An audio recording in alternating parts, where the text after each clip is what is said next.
নমস্কার সবাইকে। চলে এসেছি ২ শালিকের নতুন একটি আপডেটস নিয়ে। আজকের গল্পের শুরুতেই আপনারা দেখতে পাবেন পিয়ারকে রাইমাকে বলে যে দুটো মানুষ আলাদা হতে পারে কিন্তু তার ফিঙ্গারপ্রিন্ট কখনোই আলাদা হয়ে যায় না, সেটা বদলে যায় না। তোমাদের দুজন থেকে যে কোনো কেউ আমাকে ব্লাফ দিচ্ছ। এক হলে তুমি যদি আমাকে ব্লাফ দিয়ে থাকো রাইমা, আর নইলে যদি আখি আমাকে ব্লাফ দিয়ে থাকে তাহলে সে মারা যাবে। এরপর এই কথাগুলোই ঝিলিক এইদিকে শুনতে পায় এবং ঝিলিক এটাই ভাবতে লাগে যে কি আছে ওই কাগজের মধ্যে, আমাকে সেটা জানতে হবে। আর এই কাগজটার মধ্যে এমন কি আছে যাতে আখির সই আর টিপ ছাপ নেওয়ার জন্য পিয়ারকে এতটা উতলা হয়ে উঠেছে। এরপর এইদিকে দেখা যায় চারানা আকিকে বলে যে তুই যাবি না। তখন এই ঝিলিকের মা এসে বলে যে না, ও কোথাও যাবে না। এরপর ঝিলিকের মা বলে তুই তো বললি যে এইটু পুজো করবি, তোর বাবাকে জিনিসপত্র আনতেও পাঠালি, আর এখন বলছিস যে চলে যাবে। তখন আখি বলে আমি তো বললাম না মা। এরপর চারানা বলে যে আমি বলেছি, আসলে আমার তো দাদু ছাড়া আর কেউ নেই, আর তোমরাই তো সব। আচ্ছা ঠিক আছে, আমি চলে যাচ্ছি। এরপর ঝিলিকের মা বলে আচ্ছা ঠিক আছে দাঁড়া, এত অভিমান করতে হবে না, ঝিলিক যাবে। এরপর চারানা বলে আচ্ছা ঠিক আছে, আমি তাহলে দেবাদার পল্টুদাকে বলে দিচ্ছি। এরপর ঝিলিকের মা বলে শোন, একবার যখন উচ্চারণ করেছিস তাহলে ইটুপোচের ঘরটা বসিয়ে যা। যাচ্ছিস তো যাচ্ছিস, কিন্তু সে মনে রাখিস সেখানে কিন্তু আবার নাক কান কাটাবি না। এরপর এইদিকে দেখা যায় ঝিলিক এটাই ভাবতে লাগে যে ওই কাগজটাতে এমন কি আছে। এরপর ঝিলিক সেই কাগজটা খুঁজতে পিয়ারকে অফিসে যাবে, তখন দেখতে পায় যে গৌরবের গায়ে কোনো চাদর নেই।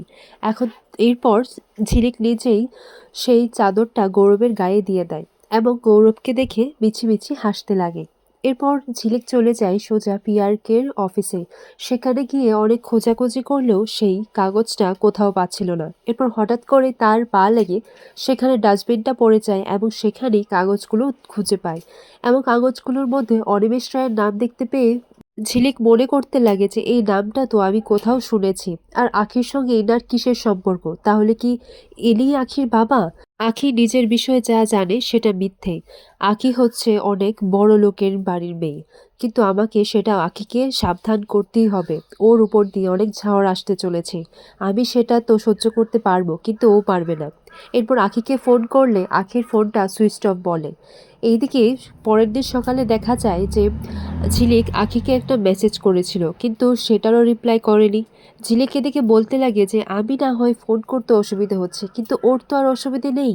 না বাবা, আমার যেরকম একটা বর সবসময় নজর রাখে, তাই ঝিলিক সে তার ফোনটা সুইচ অফ করে দেয়। এরপর গৌরব তখন এসে দেখে যে ঝিলিক অনেক জামা কাপড় গুছোচ্ছে। এরপর বলে যে তুমি এত জামা কাপড় নিচ্ছ? তখন ঝিলিক বলে হ্যাঁ, আমরা তো হানিমুনে যাচ্ছি, আর এতগুলো তো লাগেই, তাই না? তখন গৌরব বলে সেটা দিরাগমন, হানিমুন নয়। এরপর ঝিলিক বলে হ্যাঁ সে তো একই, ইংরেজিতে হানিমুন আর বাংলায় দিরাগমন। গৌরব বলে তোমাকে এত ভুলভাল ইংরেজি কে শিখিয়েছে? আচ্ছা থাক। এরপর ঝিলিক বলে জানেন তো আমি আজকে না খুব খুশি। আমি ছোটবেলায় স্বপ্ন দেখতাম যে আমি আপনার সাথে গাড়ি করে ঘুরে বেড়াচ্ছি। এরপর গৌরব বলে যে ছোটবেলায় তুমি আমাকে স্বপ্ন দেখতে? তখন ঝিলিক বলে না না, সেটা আমার বর, আর এখন তো সেটা আপনি। এখন বুঝছি যে লম্বা আর শরীরের রং দেখে সেটা আপনিই ছিলেন। আসলে উপরেই সব ঠিক হয়ে যায় আর নিচে তো শুধুমাত্র খাওয়া দাওয়া হয়। এরপর গৌরব বলে বিয়ে হয়ে গেছে, এখন আমরা চলি দিরাগমনে। এইদিকে পিয়া রাইমার বলা কথাগুলোই ভাবতে লাগে যে ও তো বলেছিল ওদের কফিতে ঘুমের ওষুধ মিশিয়ে দিয়েছিল, তাহলে সাইনটা কি করে বদলাতে পারে? এখন আমাকে যা করার করতে হবে। এই আখির টিপসইটাই তো আমার শেষ চারা ছিল, আর সেটাও হাত থেকে বেরিয়ে যাবে, সেটা তো হতে দিতে পারি না। একদিকে এই অনিমেষ রায় জেল থেকেও বের হয়ে গেছে, আর তারপর এই অ্যাডভোকেট আমাকে ব্ল্যাকমেল করা, এই সব কিছু কিরকম একটা লাগছে। যা করার আমাকেই করতে হবে। এখানে দেখা যায় যে পলিপিসি এসে পিয়ারকের কান ভরতে লাগে। বলে যে কিরে তুই চাটা নিয়ে এলি? এরপর পলিপিসি বলে হ্যাঁ, এখন তো আমি বাড়ির সমস্ত কাজ করি। এখন তো বাড়ির সবাই এক একজন মহারানী হয়ে ঘুরে বেড়াচ্ছে, আর আমি সেটা আর বললাম না দাদা। কিন্তু তুমি জানো, তুমি না থাকলে না বাড়ির সবাই না কিরকম একটা পাল্টে যায়, আর তোমার সামনে অন্যরকম থাকে। আর রাইমা কালকে পিকনিকে কত আনন্দ করেছে, সবার সামনে কত মাতামাতি করেছে, তুমি যদি একবার দেখতে। রাইমা তো তোমার কাছ থেকে কম কিছু নেয়নি দাদা। এরপর পিয়ারকে বলে যে তুইও তো ছিলিস। তখন পলিপিসি বলে হ্যাঁ, রান্না করার জন্য আর বাসন মাজার জন্য। তোমার সময় থাকতে আমি তো মহারানীর মতোই ছিলাম। তখন পিয়ারকে বলে, আমার সময় মানে? আমার সময় কি ফুরিয়ে গেছে নাকি? আমি তো এখনো আছি, তুই ভুলিস না। আমার নাম প্রিয়রঞ্জন কাঞ্জিলাল, PRK। পলিপেশি এটাও বলে দেয় যে গৌরব আর আখি তো তারা দিরাগমনে যাচ্ছে বৌদির দাদার বাড়িতে। তুমি জানো না কিছু? তোমাকে কিছু বলেনি? তখন এটাই ভাবতে লাগে মিস্টার কাঞ্চিলাল যে ও যদি চলে যায় তাহলে আমি টিপসইটা নেব কি করে? যে করেই হোক ওদেরকে আটকাতে হবে। অন্যদিকে দেখা যায় গৌরব আর ঝিলিক তারা দিরাগমনের জন্য বের হবে আর মায়ের কাছ থেকে আশীর্বাদ নিয়ে নেয়। বলে যে এখন তো ওরা ভালো সময় যাচ্ছিস, এখন তো ইটো পুজোও হয় আর আখি তো সবটা করে, প্রত্যেক বছর তো ওই ঘট বসায়। আর ঝিলিক মনে মনে ভাবতে লাগে যে আখি তুই আমাকে কোথায় কোথায় ফাঁসাচ্ছিস। এরপর বলে যে কেন, ওই তো সব কিছু পারে আর সবার শেষে ও আমাদের রান্না করে সবাইকে খাওয়ায়। এরপর এইদিকে দেখা যায় পিয়ারকে এসে বলে যে তোমরাও কোথাও যাচ্ছ না। গৌরব বলে যে কেন? তখন পিয়ারকে বলে যে যাদের সাথে আমার কোনো সম্পর্ক নেই তাদের বাড়িতে তোমরা যাবে না। এরপর নীলিমা বলে যে আমার আছে, আমার ছেলের আছে। এরপর জেঠিমণি বলে যে আচ্ছা, সব মেয়েদের তো বিয়ের পর তাদের বাপের বাড়ি যেতে হয়, আখির তো সেই রকম কেউ নেই, তাই ছোট ওর দাদার বাড়িতে পাঠাচ্ছে।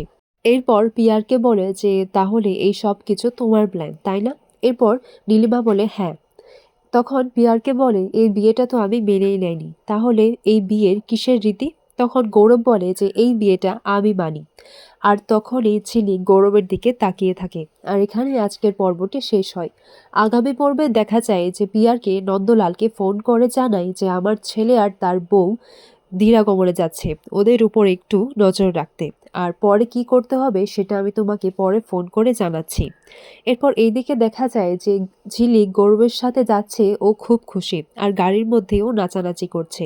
আর এইদিকে দেখা যায় আখি, দেবা আর পল্টুদা চারানা তারা সবাইও রওনা হবে। তখন দেবা বলে, পল্টু তুই আমার বাইকে উঠে পড়বি আর চারানা তুই ঝিলিকের বাইকে করে আসবি।